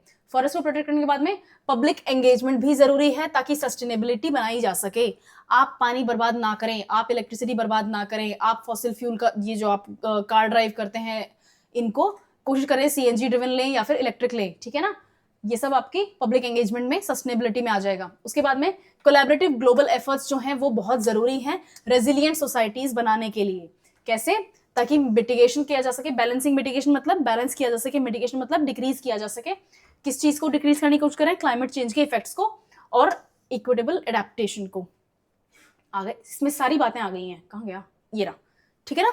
सारी बातें आ गई हैं। अगर आपने इसके आसपास के वर्ड्स लिखे थे तो बहुत बढ़िया है। अगर आप अभी भी कुछ गलती कर रहे हैं तो वो गलती आप कमेंट से मेंशन करें, अपन उस गलती को अलग से टैकल करेंगे। मैं शॉर्ट पैसेजेस लेकर आ जाऊंगी, 20 वर्ड्स 30 वर्ड्स को कैसे अपन एक सेंटेंस में चेंज कर सकते हैं, इससे शुरू कर सकते हैं अपन, और बेसिक में चले जाएंगे, ठीक है? बट ये 10 मार्क्स रिस्क में नहीं डालने। आई रिफ्यूज टू बिलीव कि आप प्रेसी को ना समझ पाए। ऐसा कोई नहीं है जो प्रेसी नहीं समझता, सबको आता है। माइनर गलतियां होती हैं, वो गलती नहीं करनी है अपन को, एक आइडियल आंसर लिख के आना है, ठीक है? चलो, क्या क्या किया अपन ने, कहाँ कहाँ अगर आपकी गलतियां हुई हैं तो इनमें से कोई सी एक गलती हुई होगी। क्या गलती करी आपने? कोई ना कोई डिटेल आपने मिस कर दी। आपने कोई एग्जाम्पल मेंशन नहीं करना था, आपने एग्जाम्पल मेंशन कर दिया। आपने वर्ड लिमिट का ध्यान नहीं रखा, या तो आप अंडरवर्ड कर गए, कम लिखे हैं 45 वर्ड से, या फिर आपने 55 वर्ड से भी ऊपर लिख दिए 150 वर्ड के पैसेज के लिए। आपने कोई ओरिजिनल टेक्स्ट जो था उसको कॉपी कर लिया, नीचे ही है, जो भी ओरिजिनल टेक्स्ट था उसको आपने कॉपी कर लिया एज इट इज, ठीक है, ये सब आपको नहीं करना है। अवॉइड गिविंग पर्सनल ओपिनियंस, आपने कोई अपना पर्सनल ओपिनियन शेयर कर दिया, आपने कोई अपना पर्सनल एक्सपीरियंस शेयर कर लिया, वर्ड लिमिट भी एक्सीड हो जाएगी और ये वैसे भी गलत है, ये करना ही नहीं है, ठीक है। इंक्लूड मेन आर्ग्यूमेंट और आइडिया, ये आपको जरूर करना है। मेन आर्ग्यूमेंट क्या है? क्लाइमेट चेंज को टैकल करना है, ये आपका मेन आइडिया है, आपका मेन आर्ग्यूमेंट यही है। कैसे करेंगे? पब्लिक को इन्वॉल्व करके करेंगे और गवर्नमेंट को बोलेंगे कि करो दो चार काम जरा, ठीक है, okay. Refine and maintain the structure, आपका सेंटेंस का आपका जो प्रेसी का स्ट्रक्चर है वो structure as it is passage के स्ट्रक्चर को फॉलो करेगा। अगर आपने ये सब मिस्टेक्स करी हैं, इनमें से एक दो करी हैं, नहीं करी हैं, तो आपका प्रेसी डिस्टर्ब हो रहा है, ठीक है। नोटिस करना क्या मिस्टेक कर रहे हो, क्या मिस्टेक कवर हो पाई, कि मैं पहले मैम मैं ये मिस्टेक कर रही थी या कर रहा था और अब मेरे को इसमें हेल्प मिली है, मैम मेरे से फला फला मिस्टेक अभी भी हो रही है, ठीक है, मेंशन करना, मुझे पता चल जाएगा, अपन टैकल करेंगे। ये एक चौथा प्रेसी है, पैसेज है, ये लेंदी है और ये थोड़ा सा डिफिकल्ट है, ये आपके लिए होमवर्क है, ठीक है, इसको प्रैक्टिस करो। इसको मैट्रिक बताती हूँ सॉल्व करने की, इसको 3 पार्ट्स में प्रैक्टिस करना। पार्ट 1, यहाँ पे आपका 2 और यहाँ पे आपका 3, ये 3 पार्ट्स में अपन प्रेसी को प्रैक्टिस करेंगे, इस वाले को, इसको स्पेशली। क्यों? क्योंकि ये थोड़ा सा आपका ऐसा नहीं है कि टॉपिक डिफिकल्ट है, क्योंकि लेंथी है, इसमें रिडंडेंसी है, रिपीटेशन है, तो अपन उसको वैसे ही हैंडल करेंगे। इंडिया के पॉलिटिकल सिस्टम की बात हो रही है, आप सबका टॉपिक है कॉन्स्टिट्यूशन और इंडियन पॉलिटी एडमिनिस्ट्रेशन, ये सब आपका टॉपिक है, इसके ऊपर एग्जाम भी लिखने वाले हो, 200 नंबर का आएगा। गुड, वेरी गुड, प्रिपेयर कर चुके हो, ये सब पढ़ा हुआ है, ये सब ऑलरेडी आपको आता है, इसको अब शॉर्ट करना है। मैं एक चीज बता देती हूँ, सबसे डिफिकल्ट पॉइंट वही होता है जो आपको ऑलरेडी आता है, क्योंकि आप रह नहीं सकते अपना खुद का बताए बिना कि भाई मेरे को आता है and I can write this. जो चीज लोगों को नहीं आती है वो उसको शॉर्ट आसानी से कर पाते हैं। यहाँ पर इंडियन पॉलिटिकल सिस्टम जो है आपका, पार्लियामेंट्री डेमोक्रेसी, ये इसके बारे में बात हो रही है, कॉन्स्टिट्यूशन के बारे में बात हो रही है, कब लाया गया था तब की बात हो रही है, नेशनल और स्टेट लेवल पे काम करता है हमारा पॉलिटिकल सिस्टम, इस बारे में बात हो रही है। प्रेसिडेंट जो है वो सेरेमोनियल हेड कहलाते हैं और प्राइम मिनिस्टर जो है वो गवर्नमेंट को लीड करते हैं। प्रेसिडेंट क्या कहलाते हैं? हेड ऑफ द स्टेट, और प्राइम मिनिस्टर क्या कहलाते हैं? हेड ऑफ द गवर्नमेंट, ठीक है। पार्लियामेंट जो है वो लोकसभा से बनती है और राज्यसभा से बनती है, और ये लॉ बनाते हैं इलेक्टेड रिप्रेजेंटेटिव्स, हम खुद चुन के हमारे रिप्रेजेंटेटिव्स को वहां भेजते हैं, एमपीज को भेजते हैं, और वो एक बिल लेकर आते हैं, बिल के ऊपर यस और नो की वोटिंग होती है। 50% अलग अलग बिल के अलग अलग क्राइटेरिया होते हैं, बट जनरली सिंपल बिल जो होते हैं, नॉर्मल बिल जो होते हैं, उनके ऊपर 50% से प्लस एक वोट होना चाहिए और वो पास होकर एक्ट बन जाते हैं। वो एक्ट कब बनेंगे? जब प्रेसिडेंट उनके ऊपर साइन कर देगा, अपनी सहमति दे देंगे। यही तरीका होता है, यही एक्सप्लेन किया है। States have their own legislature, her state में भी लेजिस्लेचर होती हैं। रीजनल और नेशनल इंटरेस्ट को बैलेंस किया गया है। ऑथर ये भी बताते हैं कि इंडिया का स्ट्रक्चर फेडरल स्ट्रक्चर है, जो कि यूनिटी को बढ़ावा दे रहा है। आजकल तो थोड़ा डिस्टर्ब चल रहा है वैसे मामला, पर कोई बात नहीं, चलता रहता है, थोड़ा बड़े बड़े देशों में छोटी छोटी बातें होती रहती है। Okay, unity while accommodating diverse cultures, हमारी बहुत सारी कल्चर्स हैं, हमारी बहुत सारी लैंग्वेजेस हैं, हमारी बहुत सारे रिलीजन्स हैं, हमारी बहुत सारी टाइप्स ऑफ क्या कहते हैं उनको, बैकग्राउंड्स हैं, ठीक है ना। ये सब कुछ अपने कॉन्स्टिट्यूशन में हैंडल किया है। रेगुलर इलेक्शंस होते हैं, है ना, और इलेक्शंस को कौन ओवरसी करता है? इलेक्शन कमीशन ओवरसी करते हैं। पब्लिक पार्टिसिपेशन होता है, कितने कितने सारे लोग वोट देने जाते हैं, हर साल अपन रिकॉर्ड बना रहे हैं, इतने % लोग वोट देने गए, ठीक है। अब इतनी हाई पॉपुलेशन होगी तो रिकॉर्ड तो बनेंगे। With millions voting, millions of people actually vote to choose their leaders. Political parties होती हैं, पॉलिटिकल पार्टीज नेशनल हो सकती हैं, रीजनल हो सकती हैं, और ये compete करती हैं गवर्नमेंट बनाने के लिए। हर पॉलिटिकल पार्टी एक अलग आइडियोलॉजी लेकर चलती है। कुछ पॉलिटिकल पार्टीज बिना आइडियोलॉजी की चल रही होती हैं, जैसे आम आदमी पार्टी है, उनकी कोई पर्टिकुलर आइडियोलॉजी नहीं है, ठीक है ना, लेकिन वो भी नेशनल पॉलिटिकल पार्टी है। जुडिशरी जो है, जुडिशरी इंडिपेंडेंट होती है लेजिस्लेचर और एग्जीक्यूटिव से, ठीक है, और जुडिशरी कॉन्स्टिट्यूशनल वैल्यूज को अपहोल्ड करती है। देखा है हमने जस्टिस वर्मा के यहाँ पे क्या मिला, ठीक है, कोई बात नहीं। अगेन बड़े बड़े देशों में छोटी छोटी बातें होती रहती हैं। रिजॉल्विंग डिस्प्यूट्स, डिस्प्यूट्स को रिजॉल्व किया जाता है, आपके राइट्स को प्रोटेक्ट किया जाता है। फंडामेंटल राइट्स को कौन प्रोटेक्ट करता है? Guardian of the fundamental rights कौन है? Supreme court. डायरेक्ट क्वेश्चन है, यूपीएससी में आया था एक बार, 2016 या 2017 का क्वेश्चन है। खैर, आपके राइट्स को कौन प्रोटेक्ट कर रहा है? जुडिशरी प्रोटेक्ट कर रहा है, ठीक है ना। चैलेंजेस लाइक एडमिनिस्ट्रेटिव डिलेज, अब चैलेंजेस की बात शुरू हो गई है। अभी तक तो अपन एक्सप्लेन कर रहे हैं कि आखिर है क्या India, India is too big, ठीक है। एडमिनिस्ट्रेटिव डिलेज होते हैं, वोटर अवेयरनेस चलानी पड़ती है बार बार। ऑथर क्या नोटिस कर रहे हैं कि गवर्नमेंट को गवर्नेंस को स्ट्रेंथन करने के लिए एफर्ट्स बनाए जा रहे हैं, टेक्नोलॉजी के थ्रू डिजिटल वोटिंग सिस्टम, अपन ईवीएम यूज करते हैं, है ना, वीवीपैट ईवीएम यूज करते हैं सिस्टम, तो डिजिटल वोटिंग सिस्टम लाया गया ताकि टेक्नोलॉजी को अपन गवर्नेंस के अंदर यूज कर सके, गवर्नमेंट को फॉर्म करने में यूज कर सके। पब्लिक एजुकेशन चलाई जा रही है, कैंपेन्स चलाए जाते हैं। सिस्टम का रेजिलियंस जो है वो सिस्टम की एबिलिटी टू अडेप्ट में देखा जाता है। Drawing from India's historical traditions, India का कॉन्स्टिट्यूशन इंडिया के हिस्टोरिकल ट्रेडिशंस को भली भांति प्रोटेक्ट करता है।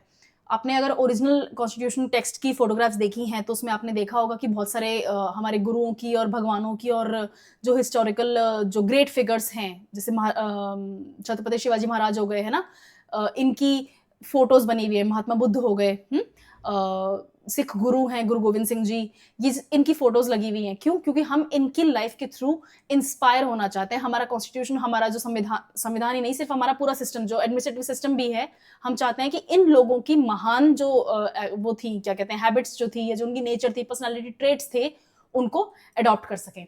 ठीक है। और डेमोक्रेटिक प्रिंसिपल्स, ऑब्वियसली बात है, अगर आप वोट करने जा रहे हैं, अपने लोग खुद अपने लीडर्स खुद चुन रहे हैं और वो आपके लिए, आपकी सुविधा के लिए कानून बना रहे हैं, तो डेमोक्रेसी है। कोलैबोरेटिव एफर्ट्स अमंग इंस्टीट्यूशंस के बीच में कोलैबोरेशन हो रहा है, कोई एक दूसरे के ऊपर झंझट नहीं करना, झगड़ा नहीं कर रहा।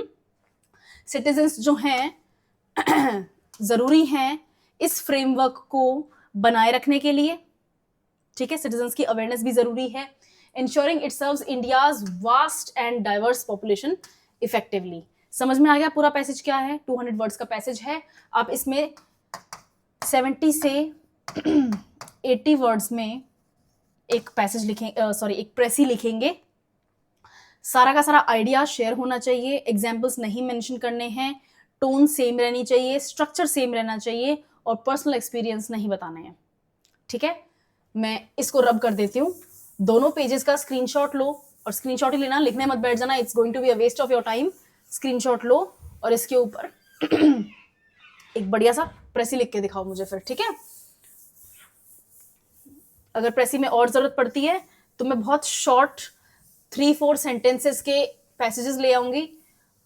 जैसे कॉम्प्रिहेंशन वाली क्लास में देखा मैंने, छोटे छोटे कॉम्प्रिहेंशन शेयर किए, उनसे समझाया, छोटी सी पोएम शेयर करी, उसे समझाया।